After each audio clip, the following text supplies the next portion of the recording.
નમસ્કાર મિત્રો, સ્વાગત છે તમારું અમારી આ યુટ્યુબ ચેનલમાં। મિત્રો, દરેક લોકોના ઘરમાં સાવરણી તો હોય જ છે અને સાવરણીથી કરેલા વિશેષ ઉપાયો તમને તમારા જીવનની દરેક પરેશાનીઓમાંથી બહાર પણ કાઢી દે છે।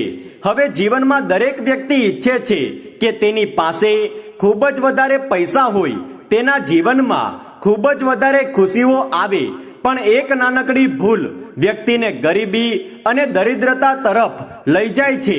એવામાં સાવરણીથી જોડાયેલો આ એક ઉપાય તમારા ભાગ્યને પણ બદલી શકે છે। આજે અમે તમને સાવરણીથી જોડાયેલો એક ઉપાય બતાવવાના છીએ જે તમારા ભાગ્યને બદલી નાખશે। તમારા જીવનમાં ચાલી રહેલી તમામ પ્રકારની સમસ્યાઓ દૂર થશે। મિત્રો, આ એક સાવરણી તમારા જીવનની દરેક પરેશાનીઓ દૂર કરે છે અને સાવરણી તમારા જીવનમાં ખુશીઓ પણ લાવે છે।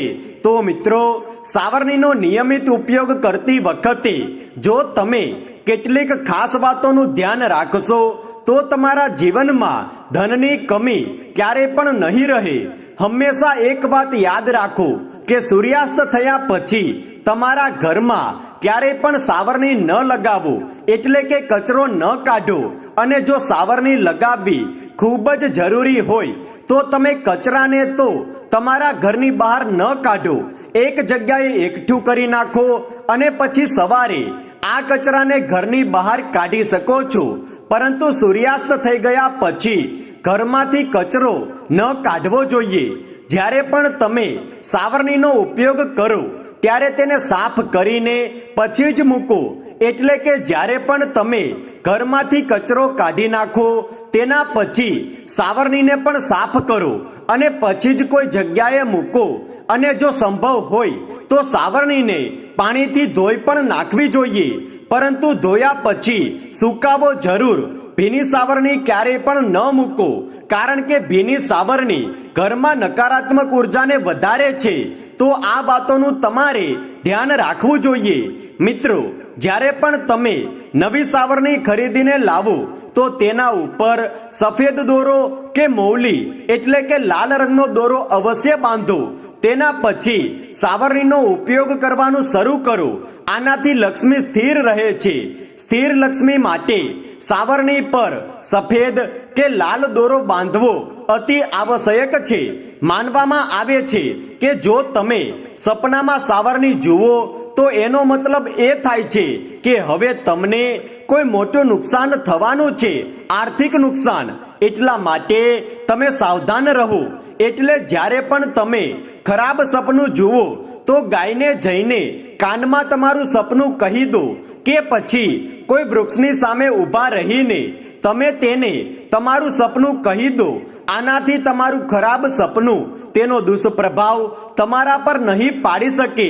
પછી જો તમે ઈચ્છો તો શિવજીના મંદિરે જઈને શિવલિંગ ઉપર એક લોટો જળ અર્પિત કરી દો। આનાથી પણ ખરાબ સપનાનો પ્રભાવ તમારા પર નહીં પડે।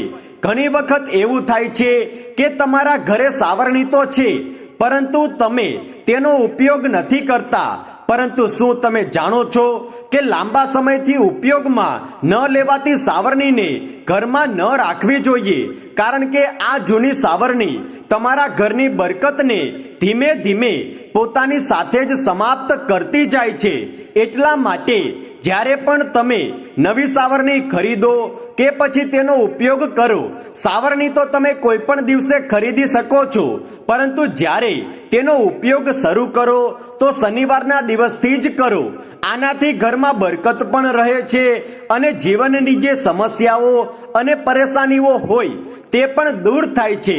અને મિત્રો, એક વાત તમે હંમેશા યાદ રાખો કે સાવરણીને તમારા ઘરમાં કોઈ એક નિશ્ચિત સ્થાન પર જ રાખવી જોઈએ। કોઈ એક સ્થાન તમે નિશ્ચિત કરી લો અને તે જ જગ્યાએ સાવરણીને દરરોજ મૂકો। અને ક્યારેય પણ ખુલ્લા આસમાનની નીચે સાવરણી ન રાખવી જોઈએ। જે પ્રકારે તમે ધનને છુપાવીને રાખો છો તે જ પ્રકારે સાવરણીને પણ આવતા જતા લોકોની નજરથી છુપાવીને રાખવી જોઈએ। કારણ કે માનવામાં આવે છે કે સાવરણી એ તમારા ઘરની દરિદ્રતાને દૂર કરે છે અને માતા લક્ષ્મીજીને પોતાની તરફ આકર્ષિત કરે છે. એટલા માટે હંમેશા સાવરણીને ઢાંકીને અને છુપાવીને રાખો. આવતા જતા લોકોની નજરથી બચાવીને રાખો. માનવામાં આવે છે કે ધનની દેવી માતા લક્ષ્મીજીનો વાસ સાવરણીમાં જ હોય છે. એટલા માટે સાવરણીને ક્યારેય પણ પગ ન અડાડવો જોઈએ અને ના તો પગથી કોઈ જગ્યાએ સાવરણીને ખસેડવી જોઈએ, કારણ કે આનાથી માતા લક્ષ્મી રૂષ્ટ થઈ જાય છે. એટલા માટે આ બધી વાતોનું ધ્યાન રાખવું જોઈએ. હવે જો તમે ઈચ્છો કે સાવરણીથી કરેલો નાનકડો ઉપાય માતા લક્ષ્મીજીને તમારા ઘરમાં હંમેશા માટે સ્થિર બનાવીને રાખે, તો એવામાં તમે કોઈ પણ પૂર્ણિમા, અમાસ કે એકાદશીના દિવસે બ્રહ્મ મુહૂર્તમાં 3 સાવરણીનું દાન કરો. વર્ષમાં એકવાર તો 3 સાવરણીનું દાન કરવું જ જોઈએ. અને જ્યારે પણ તમે સાવરણીનું દાન કરો તો તે સાવરણીને ત્યાં મૂકી દો અને પાછળ ફર્યા વગર પોતાના ઘરે ચાલ્યા આવો. મિત્રો, આ ઉપાય ઘરમાં માતા લક્ષ્મીજીના સ્થિર વાસ માટેનો છે.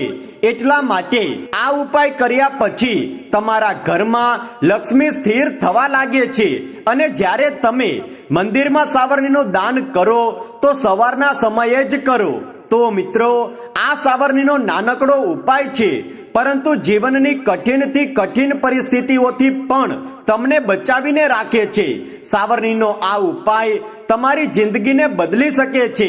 તમારા દુર્ભાગ્યને સૌભાગ્યમાં બદલી નાખશે. આ ઉપાય જીવનમાં ચાલી રહેલી તમામ પ્રકારની પરેશાનીઓમાંથી છુટકારો મળશે. હવે મિત્રો, આમ તો સૂર્યાસ્ત પછી ઘરમાં ક્યારેય પણ સાવરણી ન લગાવવી જોઈએ, એટલે કે ઝાડુ ન લગાવવું જોઈએ. પરંતુ એક વાત હંમેશા યાદ રાખો કે સાવરણીને ક્યારેય પણ ઊભી ન મૂકો, એટલે કે સાવરણી ઊભી કરીને ન મૂકો. એવું માનવામાં આવે છે કે આ અપશુકન ગણાય છે. સાવરણીને ઊંધી રાખવી, સાવરણીને ઊભી મૂકવી આ અપશુકન ગણાય છે. ઘરની પરેશાનીઓને વધારે છે. ઘરમાં ગરીબી અને દરિદ્રતા આવે છે. અને જ્યારે પણ ઘરમાંથી કોઈ વ્યક્તિ બહાર જાય તો તરત સાવરણી ન લગાવવી જોઈએ, કારણ કે આ તે વ્યક્તિના જીવનમાં રાહુ સંબંધિત પરેશાનીઓ વધારે છે. રાહુ ગ્રહ તેના જીવનમાં મુશ્કેલીઓ ઉત્પન્ન કરે છે. હવે મિત્રો, જ્યારે પણ તમે તમારા ઘરમાં પોતું લગાવો તો પોતું મારવાના પાણીમાં થોડું મીઠું અથવા તો ફટકડી નાખી દો અને પછી આ પાણીથી ઘરમાં પોતું લગાવો. કારણ કે કહેવાય છે કે મીઠું એ ઘરમાં રહેલી નકારાત્મક ઉર્જાને શોષી લે છે, જેના કારણે તમારા ઘરમાં રહેલી દરિદ્રતા હંમેશા માટે દૂર થઈ જશે. તો મિત્રો, પોતું મારવાના પાણીમાં મીઠું જરૂર નાખો. હવે મિત્રો, ઘણા લોકો શું કરે છે કે સવારમાં કોઈ નજીકના મંદિરમાં સાવરણી લગાવવા માટે જાય છે, એટલે કે ઝાડુ લગાવવા માટે જાય છે. તો આ કામ સંભવ હોય તો જરૂર કરો. આનાથી તમારા જીવનના ભાગ્યના દરવાજા ખુલે છે અને તમારો ભાગ્યોદય સહેલાઈથી થઈ જાય છે. જો તમે નિયમિત રૂપે તમારા ઘરમાં સૂર્યોદય પહેલા સાવરણી લગાવો છો તો તમારા ઘરમાં ક્યારેય પણ કોઈ વસ્તુની કમી નથી રહેતી. આમ તો સૂર્યોદય પહેલા ઉઠવું પણ જોઈએ, જેનાથી વ્યક્તિની અંદર સકારાત્મક ઉર્જાનો વાસ થાય. અને મિત્રો, શનિવાર તેમજ રવિવારના દિવસે તમે તમારા ઘરમાં સાવરણી લગાવતા પહેલા ઘરના મુખ્ય દ્વાર પર પાણી છાંટી દો. આવું કરવાથી જો કોઈએ પણ તમારી ઉપર તંત્ર મંત્ર કે અન્ય કોઈ ખરાબ શક્તિઓનો પ્રભાવ પાડ્યો હશે તો તે સમાપ્ત થઈ જશે. તો હંમેશા યાદ રાખો કે શનિવાર અને રવિવારના દિવસે ઘરમાં સાવરણી લગાવતા પહેલા મુખ્ય દ્વાર પર પાણી જરૂર છાંટો, પછી સાવરણી લગાવો. આવું કરવાથી નકારાત્મક શક્તિઓથી તમે બચેલા રહેશો. તો મિત્રો, આ નાનકડા ઉપાયો છે, પરંતુ જીવનની બધી જ પરેશાનીઓનો અંત આ જ ઉપાયો કરી શકે છે. કારણ કે સાવરણીમાં માતા લક્ષ્મીજીનો વાસ માનવામાં આવે છે. એટલા માટે સાવરણીથી જોડાયેલા આ ઉપાયો કરીને તમે તમારા જીવનમાંથી ધન સંબંધિત કોઈ પણ પ્રકારની સમસ્યાઓ અને પરેશાનીઓમાંથી ખૂબ જ જલ્દી છુટકારો મેળવી શકો છો. અને માતા લક્ષ્મીજી તમારા જીવનના દરેક કષ્ટોને દૂર પણ કરે છે.